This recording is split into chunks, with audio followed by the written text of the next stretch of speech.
আসসালামু আলাইকুম, কি অবস্থা সবার? এই ভিডিওতে দুইটা আপডেট নিয়ে কথা বলবো। প্রথমেই আসি সিয়ামের কাছে, তারপরেই আমরা যাব মেগাস্টার শাকিব খানের কাছে। মেগাস্টার শাকিব খানের তুফান নিয়ে একটা দারুণ আপডেট, যেটা শুনে আমার খুব ভালো লাগলো যে এবার ঈদে তাহলে শাকিব খানের ডবল ধামাকা আমরা পেতে যাচ্ছি। তো প্রথমেই সিয়ামের কাছে আসি।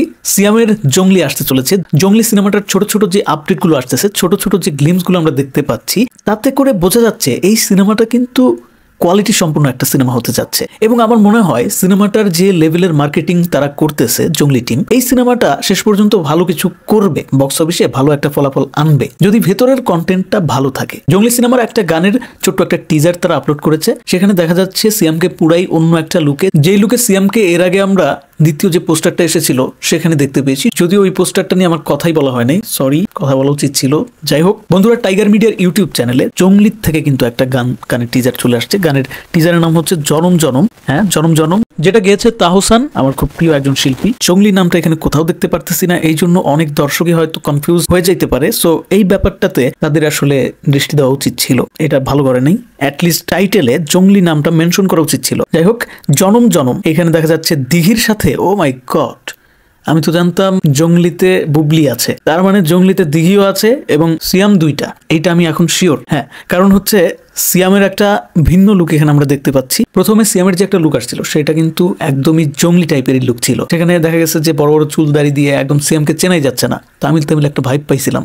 কিন্তু এবার যে নতুন লুকের সিয়াম হাজির হয়েছে, সেই লুকে কিন্তু সিয়ামকে একদমই চকলেট বয় লাগতেছে এবং লুকের সাথে মিল রেখে নায়িকাও সিলেক্ট করেছে তারা। এখানে কিন্তু আমরা চকলেট গার্ল হিসেবে দিঘিকেও দেখতে পাচ্ছি। ব্যাপারটা আমার কাছে ইন্টারেস্টিং লাগছে। অ্যাট লাস্ট দিঘি প্রথম সারির কোনো নায়কের সাথে ধরা দিল স্ক্রিনে। এখানে দিঘিকে আপসা একটু দেখা গেল, সিয়ামকেও খুব একটা ভালোভাবে দেখা যায় নাই, জাস্ট একটা গ্লিমস আর কি। গানটা যে দুর্দান্ত হতে চলেছে, গানটা যে রোমান্সে ভরপুর হতে চলেছে এবং এই গানটা যে আসলে ট্রেন্ডে থাকবে এটা কিন্তু বোঝা যাচ্ছে। কারণ গানটা কার সেটাও তো দেখতে হবে। প্রিন্স মাহমুদের ঈশ্বর গানটার কথা মনে আছে? প্রিয়তমা সিনেমার অন্যতম উল্লেখযোগ্য একটা গান। এছাড়াও ভাই প্রিন্স মাহমুদের ব্যাপারটাই আলাদা, লিজেন্ডারি একজন শিল্পী। যাই হোক বন্ধুরা, আমি খুবই আগ্রহী এই জঙ্গলি সিনেমার এই গানটার জন্য। আর প্রথমবারের মতো সিয়ামের সাথে দিঘিকে দেখতে কেমন লাগে স্ক্রিনে, সেটা দেখার জন্য আমি আগ্রহী স্পেশালি। তো বন্ধুরা, তোমাদের কাছে কি মনে হয়, জনম জনম গানটা কি জনম জনম ধরে আমাদেরকে রোমান্সের সাগরে ভাসাতে পারবে?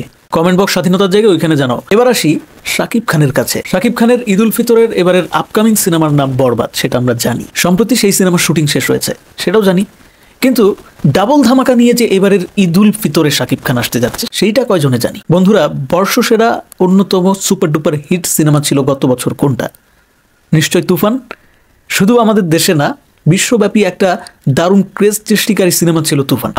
আমি জানি অনেকেরই একটা দীর্ঘদিনের চাওয়া ছিল যে শাকিব খানের নতুন সিনেমাগুলো ঈদে কেন দেখায় না। সেই পুরানো আমলের যে সিনেমাগুলো করছে শাকিব খানের, তো অনেক সিনেমা, সেই সমস্ত সিনেমাই রিপিটেড দেখাইতে থাকে।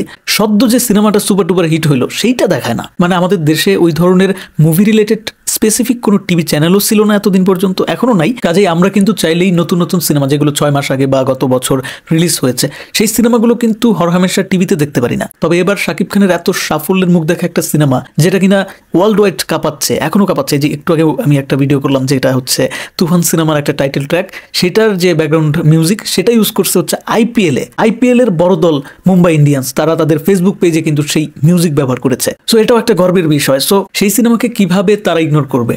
দীপ্ত টিভিও পারে নাই। দীপ্ত টিভির ওয়ার্ল্ড প্রিমিয়ার শোতে এই সিনেমা দেখাবে এবার ঈদ উল ফিতরে। তো বন্ধুরা, তোমরা এটা নিয়ে কতটা এক্সাইটেড? আমি তো খুবই এক্সাইটেড।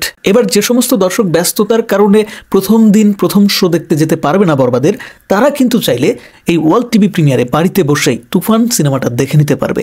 আর হ্যাঁ, তুফান দেখে কিন্তু বসে থাকলে চলবে না। পরের দিন অথবা তার পরের দিন অথবা ঈদের 7 দিনের একদিন বরবাদ সিনেমা কিন্তু দেখতে যেতে হবে। ধন্যবাদ সবাইকে ভিডিওটি দেখার জন্য।